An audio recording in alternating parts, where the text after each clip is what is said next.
voting on all summer long about what topics you would like to hear me preach about. And so we are going to hear for the next 4 Sundays, today and the next 3 after that, about topics you're interested in.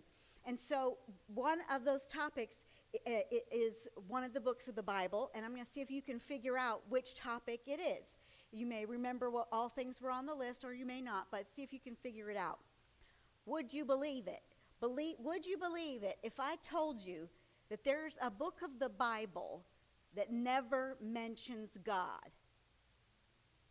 Would you believe it if I told you there's a book in the Bible where a king has sex with hundreds of virgins in order to decide which one will be his next queen? Would you believe there's a book in the Bible where a man and his 10 sons are impaled on a 75-foot pole? Would you believe that there's a book in the Bible where the king gives Jews 2 days to kill all their enemies and they slaughter 80,000 people? Would you believe there's a book in the Bible in which the female heroine foreshadows Christ? Any ideas? Marty knows. It's Esther. That's right. A lot of surprises in the book of Esther. And so if you know the book of Esther, it is described by all those questions I asked you at the beginning. Now, I personally love the book of Esther for a lot of reasons. I used to call Esther the Barbie of the Bible, because her claim to fame at the beginning of the story is that she's young and beautiful. And that's pretty much it. And that's pretty much all I see in Barbie. She's perpetually young and beautiful. But it turns out, as the story moves along, that Esther is not just the Barbie of the Bible. She begins to behave with great wisdom and with political finesse. And she risks her position, risks everything to save the life of her Jewish people. She transforms from basically a sex slave to a queen who is writing laws for the Jews to defend themselves. She transforms from being vulnerable and having basically no voice to being a courageous leader. Plus, another reason I do love the book of Esther is because we don't know who wrote it. So I like to think that Esther wrote it herself. How about that? A woman writing a book of the Bible. Why not? But maybe I'm getting ahead of myself. Let's recap the story of Esther so that if you don't know the story or don't remember it, you can remember the story. Now first, before I tell you the story of Esther, though, you have to understand the background of the story of Esther. So I'm going to show you, there she is, Esther, this map. What you see in orange represents the great Persian Empire of about the 5th century BC. And that is the geographical area that is represented in our story today. That's the place and time, the Persian Empire. Now, I don't know how much you can see here, but on the far left of the map, it's Libya. So that's North Africa. On the far right of the map, there's India. And so that gives you an idea of how big of a span this is. It covers the modern-day territories of Iran, Turkey, Iraq, Kuwait, Syria, Jordan, Israel, Palestine, Lebanon, Egypt, Libya, Macedonia, Bulgaria, much of the Black Sea coastal region, all of Abkhazia, which I've never heard of, Armenia, Georgia, Azerbaijan, parts of the North Caucasus, Central Asia, Afghanistan, northern Saudi Arabia, Pakistan, Oman, China, and the UAE. This place is huge, and we're talking about a population of about 50 million people at the time of the book of Esther, which represented 44% of the world's population. So this is a big deal. Now, this empire was divided into 127 provinces, and the capital city was in Susa, the location of which is, kind of right in the middle of the map and just to the northeast of Arabia. So it's just kind of in from the Persian Gulf, if you recognize the Persian Gulf there. And that's the capital city of Susa is considered a UNESCO World Heritage Site. The city is still there today. So anyway, I wanted you to get a chance to see the scale of what we're talking about. Now, another thing we need to understand about this story is that the Jews were living in exile. You probably remember the Babylonian Empire from the 6th century BC, which is further back than we're talking, and it was similarly large, but when we get to this time of Esther, it was expanded. But it was the Babylonian exile that the Jews were under, that in the 6th century BC, they were carried away from all of Israel to go into all of this Babylonian empire that's so huge, and that was a sign that they were under punishment by God for their disobedience. So by the time we get to the Esther story, there are Jews spread all over this whole territory. Some, under Ezra and Nehemiah, have gone back to Israel, but a lot of Jews are covering all this other territory. So our story opens with the king of this Persian empire. Now in the Bible, he is named Ahasuerus. I think that's hard to say. It's the Hebrew name for the king Xerxes I, who we recognize from history that Xerxes was the king of the Persian Empire. And so I'm going to call him Xerxes throughout the story because that's just easier for me to say. You can think of him as Ahasuerus, if you like. So anyway, Xerxes decides to throw a big banquet for all the military leaders, all the officials, the governors of the 127 provinces. This banquet lasts 180 days. That's 6 months. That is some kind of banquet. So when he finishes that, he decides he needs another banquet. So he throws a 7-day banquet. And in this one, he and his friends, and this one actually was for the people of the city of Susa. By the 7th day, he's totally sloshed, right? He is drunk out of his mind. And he demands that his queen, named Vashti, come and appear before everyone at the banquet. Now, actually, the Bible tells us that Vashti was in the middle of running her own banquet at the very same time. She was giving a banquet for the women of the city, and apparently his was for the men of the city. And so she was busy, and she did not want to come to the men's party. And so she didn't do it, and it makes Xerxes look bad. So he gets super angry, and she's deposed from the throne. She can no longer be his queen. And his advisors tell him, you've got to do this. You've got to get her off the throne. She can't be your queen anymore, because if she gets away with this, all the women in the whole Persian Empire will disobey their husbands. Oh, horror.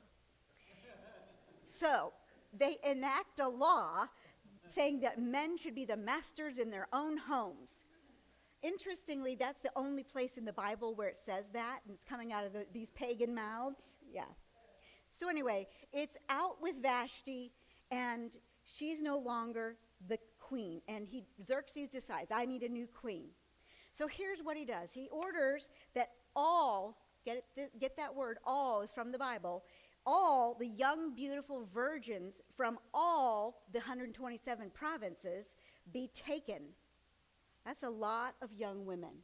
And they should be taken and placed in his harem, and they should be under the custody of this guy named Haggai, who was the eunuch in charge of the harem. Now, there were so at least 127 women, if there was just one from each province, but likely there was more than one beautiful young virgin from each province. So it's just a lot of women. So our heroine, Esther, is one of those young women. And they're basically trafficked, essentially. And they are taken because they're beautiful young women for the purpose of having sex with the king. I know that's not pretty, but that's just what the story is.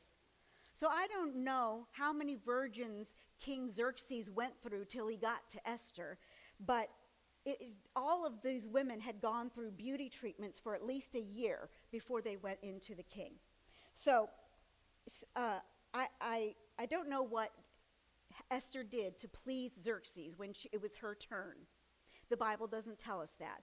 You can make up whatever you like. But somehow or other, she gets picked to be the new queen. She is Jewish, but she has a cousin Mordecai who, because she was an orphan, he had adopted her to raise from childhood. And he said, just keep it quiet that you're a Jew. You don't need to be spreading that around, because that could come back to bite you. So just don't tell anybody. So meanwhile, while all of that is happening, there's also a royal official named Haman. And he kind of rises up in the ranks to be second in command below King Xerxes. And Haman is so proud of himself and so highly honored that he demands that everyone bow down to him as he passes by in the streets of Susa. And Mordecai says, no way am I doing that. So Mordecai just stands there as Haman goes by without bowing down. Now, you would think that everybody else bowing down to him would be enough, but it wasn't. He was really mad because this one guy named Mordecai who has to resist bowing down to him. And he gets so mad, he finds out that Mordecai's a Jew, and he decides, I've got to have every Jew in the entire Persian Empire killed because of it. That's a little extreme. Haman is extreme here. And so he talks Xerxes into writing a law that says on this certain date, that when that day comes, the people in all of the provinces, all 127 provinces, should turn to their Jewish neighbors and kill them. So Mordecai learns of this plot, and he immediately goes into mourning. And you know the sign of mourning from the Old Testament. He tears his clothes, he puts on sackcloth and sits in ashes. That's what he does. And Esther finds out. And so she sends somebody, because she can't go anywhere. She has to send a messenger to tell Mordecai about this new law. And she wanted to know, why is he in mourning? And so he says, you got to stop this. You got to tell the king we can't do this. And she says, but if I go into the king without being summoned, it's punishable by death. If anybody goes into the king without being summoned, it's punishable by death, unless he holds out his golden scepter to that person. So, and plus, it's been 30 days since he's called me to come into him. So she would be risking her life to go in to see Xerxes on this matter. But Mordecai, in this really great line, says, perhaps you have come to royal dignity for just such a time as this. You've probably heard that famous quote. You've come into whatever your current situation is for just such a time as this. And that he actually tells her, he says, you know what? If you don't help your Jewish people, deliverance will come from somewhere. Hint, hint, maybe the God of the Bible. But you will perish because you will not be separated from the Jewish people. You'll be one of them who gets killed. So Esther decides, I'm going to identify with my people. I'm going to let it be known that I am a Jew.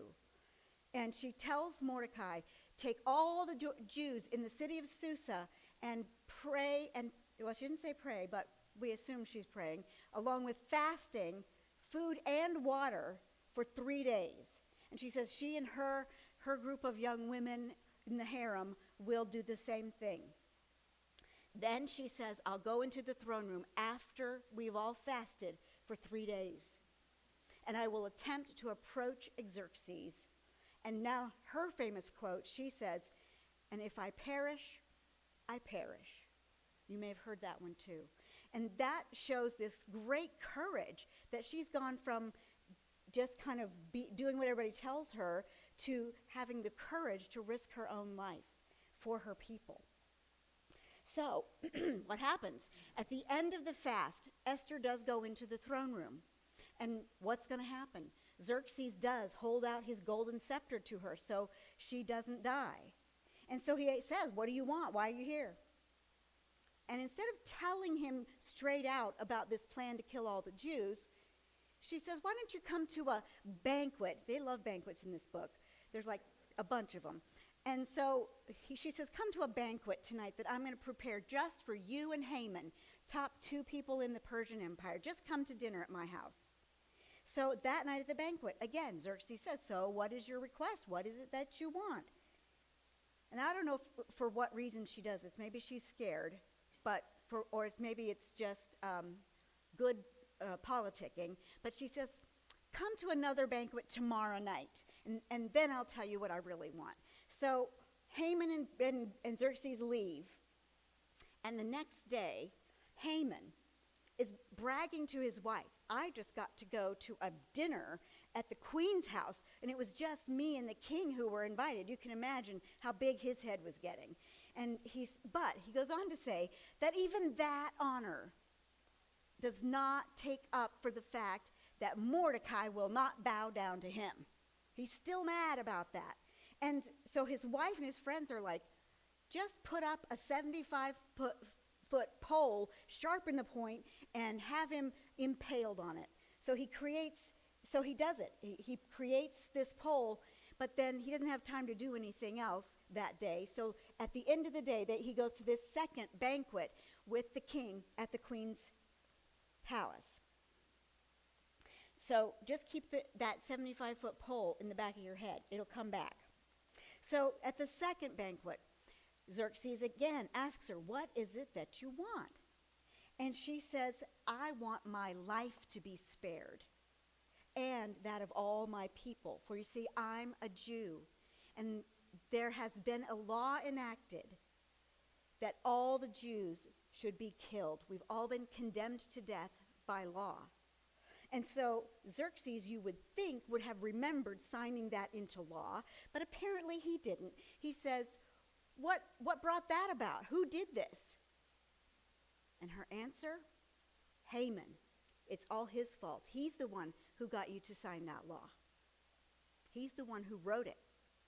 So Xerxes is so angry about this that he storms out of the banquet into the garden for a little bit.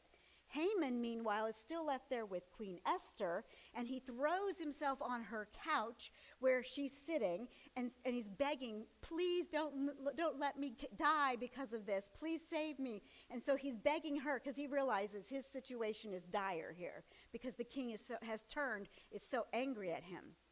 So he's there kind of beleaguering Esther, and at that very moment, that's when Xerxes walks right back in. So he's like, what are you going to do? Assault my wife too? I can't believe this. So he orders Haman's death.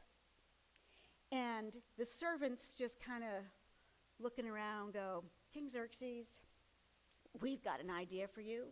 He's got a 75-foot pole designed for impaling. Why don't you use that? And indeed, Haman gets impaled on this 75-foot pole.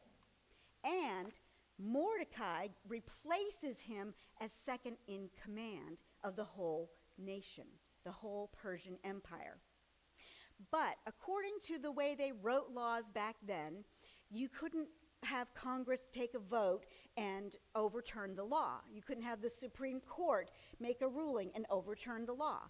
In fact, there was no way to overturn a law according to the policies and procedures of the Persian government at that time. So Xerxes turns to Esther and Mordecai and says, well, what do you think? You guys come up with a law that will counteract this law.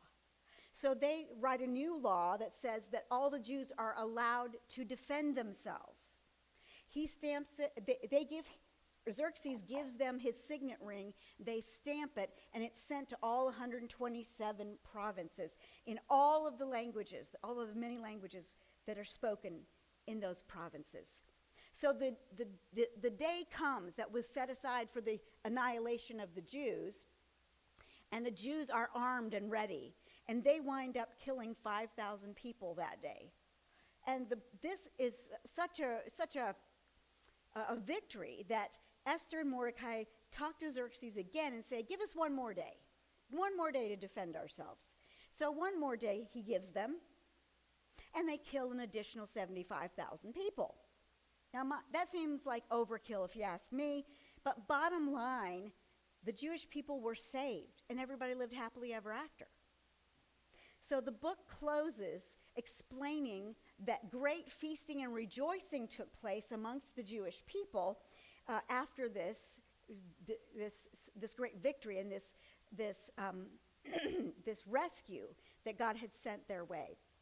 And that is what that is what they are celebrating when they celebrate the festival of Purim. The Jewish people celebrate that to this day, and that's what they're celebrating, the story of Esther. And there's masks on this image that you see on the screen because they often act out the story of Esther on Purim. And it's kind of they boo when Haman comes on, and you celebrate when Esther comes on. And so it's a fun time that they have. Anyway, I think it's pretty cool because there's a whole holiday that celebrates a woman. I can't think of any other holidays that celebrate a woman. Do you? Do you know of any? I mean, you let me know. I mean, there's International Women's Day, but that's kind of unspecific. Mother's Day, all the mothers, yeah. But for one specific woman, that's a kind of a big deal. Anywho, this is the condensed version of the story, and there's lots more juicy details that I've skipped over, and you can read them this afternoon for homework. It's a short book. It's only 10 short chapters. So while you're reading it, think about some of the lessons we can pull from the story. Now remember, I told you the Jewish people were living in exile. They were physically displaced people. That's what it means to be an exile. They weren't living in Israel where they had come from. They were all over. They were living under the condemnation of God. And they did not have a homeland. There was the province of Judah, and some few had been able to return there during the Babylonian period. But the vast majority of Jewish people would never have dreamed of seeing Jerusalem again. There would not be massive travel to Jerusalem to celebrate Passover or any of those kind of things. And this is when Jewish synagogues get started, because they create synagogues in each of the provinces and towns where they lived all over the Persian Empire. So they would come to synagogue on the Sabbath to worship and to read Torah, to read the Word of God. They could only dream of a day when Israel might be restored. So what's the point for us? In 1 Peter, Christians are described as exiles. And Christians are often thought of as an exile. And it doesn't mean we're displaced from a geographical location. What it means is we have another home besides this one. We have a home in heaven. We're citizens of the kingdom of God, of the spiritual city of God that's described in Revelation, the New Jerusalem. We live in this world, but this world is not our home. We long for the day when we can go to the place where it's really where we're citizens of. And right now, we're exiles. We're doing the best we can to live in enemy territory. Have you ever really felt that sometimes? Maybe this is one that the older you get, the more you feel it. I never really thought about it as a younger person. I was happy to be where I was. But today, I can tell you, as I get older, I find that I long for the heavenly city. I feel out of place in this world because I live by kingdom values. I long for Jesus' reign and rule over all things when he comes to fix everything and take away all the bad things. That's the feeling of exile. Hold on to that picture of exile. We're going to come back to that in a moment. Another thing about the story of Esther is that it was one of the last books to be accepted as part of the canon of the Bible. The early fathers kind of debated about the book of Esther. And for one thing, like I mentioned earlier, it never, I've been not clicking. Where's God in the story? God is never mentioned. And so that was one of the sticking points for the early fathers who were saying, maybe this shouldn't quite make it into the Bible. Now, here's my thought on this. Is totally me, unless somebody out there, the names have been changed to protect the innocent. I think that the reason the book does not mention God is because it was written in exile. It was written when it was a time when other people would read it besides the Jews. And there would be these little hints that God was at work, like somehow, some way, the deliverance will come from somewhere. And the Jews reading that would know, oh, well, we know where, from God. But the non-Jews reading it wouldn't have a clue. They wouldn't know. So I think that's why it was written this way. And I think it's sort of like the book of Revelation. The book of Revelation talks about Babylon. And the Christians to whom were the original readers of Revelation, to them, Babylon stood for the Roman Empire. And so again, it was the same thing. The Christians who read it, they knew what we were talking about here. But the non-Christians who read it didn't have a clue. And it's a way of communicating, like the Negro spirituals that communicated, make sure you walk in the water.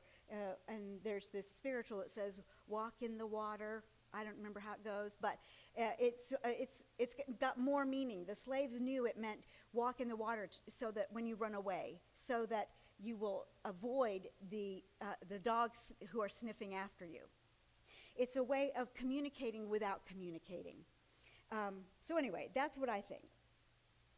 And there's so many coincidences in the book of Esther. It seems really hard to believe that they all happened, just so happened to have occurred. God's providence is clearly at work in the book of Esther. And so we're not looking at a bunch of coincidences. We're looking at God's hand at work, even among the worst of circumstances, even among the most powerless of people. God's still at work. And I like to think another thing about the book of Esther is that there are a bunch of reversals in this book that are kind of ironic. The high and mighty Haman dies on his own pole, and that day when the Jews were defending themselves, they killed Haman's 10 sons by impaling them on the same pole. Crazy. But anyway, Haman, the high and mighty Haman, dies on his own pole that he had created just for Mordecai. The harsh King Xerxes at the beginning, who gets rid of Queen Vashti in a drunken anger, he allows Queen Esther to take leadership and write out a couple of laws. The humble Mordecai is raised to power. And then there's Esther. She starts out as an orphan who is one of the that means you're kind of one of the least powerful people. And she was a female orphan. That makes her even less powerful. And she's a Jew. That makes her even less powerful in the Roman Empire, the Persian Empire. And she winds up making it to the palace. But then she risks everything that she gained. The palace, the comforts. She risks it all to save her people. She goes from a nothing to a something. And you can't tell me that those reversals are coincidences. These are evidence that God is working, sometimes behind the scenes, to bring about his plans. And then Esther's very actions in this book point us to Jesus. See, she agreed to associate with her people. It was not going to be a secret anymore that she was a Jew. She associates with her people, the Jews, in order to save them. That's like Jesus. Jesus associated with us by coming and taking the form of a slave. He became as humble as he could be, just like Esther did. And he was willing not only to risk his life, but he gave his life for us. And in the end, Esther is rewarded with power and respect. And in the end, Jesus gets all power and respect. And at his name, every knee will bow. So Esther beautifully points to the story of Jesus. I think that's another pretty good reason to keep her story in the Bible. But another reason that the scholars didn't like the book of Esther way back in the day was they were debating about moral issues that they found in the book. They were like, they're not following Jewish laws. They're not eating kosher. They're not, there's no mention of them eating kosher. And it's and when it says they fast, it doesn't say that they pray. And it's morally questionable somewhat for Esther to use her beauty and her sexual prowess to become queen. That's morally questionable. It might be she didn't have a choice, but nevertheless, it's not an example we want to hold up for our young people. And it's morally questionable for the Jews to slaughter 80,000 people. We're kind of uncomfortable with those parts of the story, and so were the ancient fathers. We could cut the Jewish people in this story a little slack because they were trying to figure out how to live in exile. And they were trying to live in a society where they were always in danger of persecution and oppression. That's how it is when you're living in exile. So let's land this plane. What is the point for us?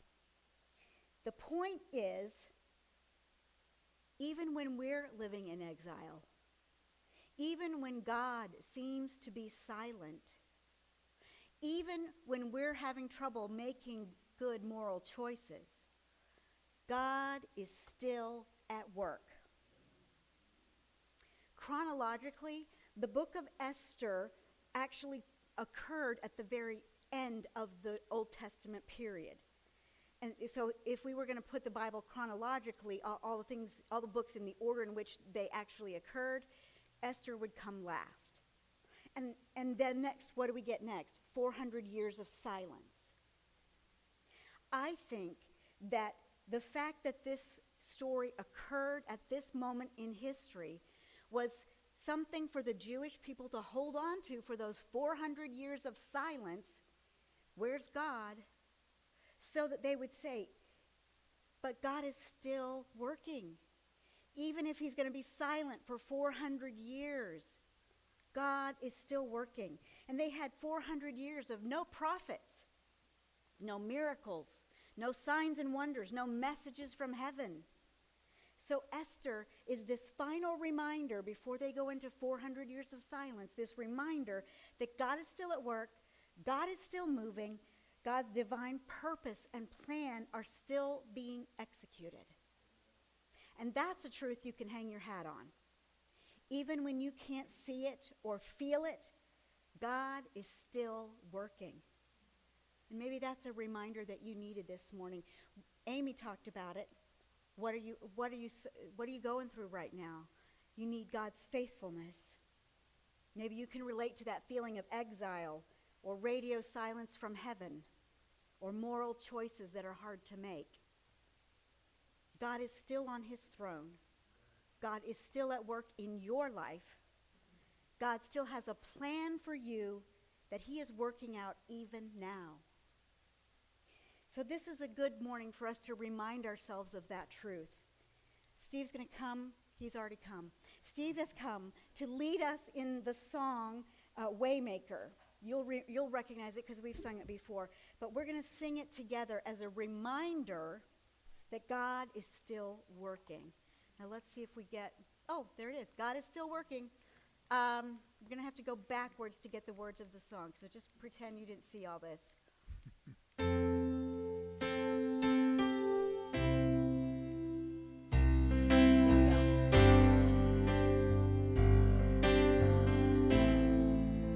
Would you stand with me?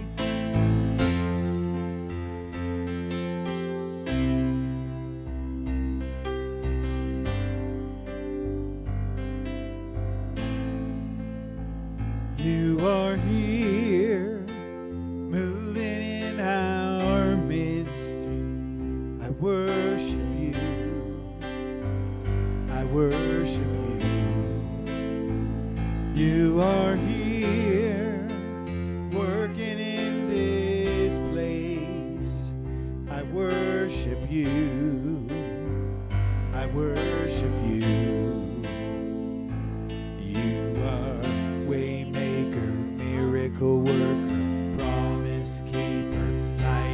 darkness. My God, that is who you are. You are waymaker, miracle worker, promise keeper, light in the darkness. My God, that is who you are. That is who you are. That is who you are. That is who you are. That is who you are. Oh, even when I don't see it, you're working. Even when I don't feel it, you're working. You never stop. You never stop working. You never stop. You never stop working. Even when I don't see it, you're working. Even when I don't feel it, you're working. You never stop. You never stop working. You never stop. You never stop working. One more time. Even when I don't see it, you're working. Even when I don't feel it, you're working. You never stop. You never stop working. You never stop. You never stop, 'cause you are waymaker, miracle worker, promise keeper, light in the darkness. My God, that is who you are. Yes, you are waymaker, miracle worker, promise keeper, light in the darkness. My God, that is who you are. That is who you are. That is who you are. That is who you are. That is who you are. That is who you are. That is who you are. That is who you are. That is who you are. Let's pray. Lord God, we are so thankful for the reminder that even when circumstances seem out of control, chaotic, we don't know how things are going to turn out, that you are still on the throne. You are still at work. You still have a plan for us. And you are working it out, maybe behind the scenes. But we put our trust in you. You've been faithful in the past. We trust you for the future because we know that we know that you are still working. Amen. Let me give you a benediction and commissioning. This benediction is from 1 Peter chapter 4, verses 1 and 2. Since therefore Christ suffered in the flesh, arm yourselves also with the same intention for the rest of your time in the flesh, no longer by human desires, but by the will of God. You are commissioned to go forth and be the hands and feet of Jesus in your world.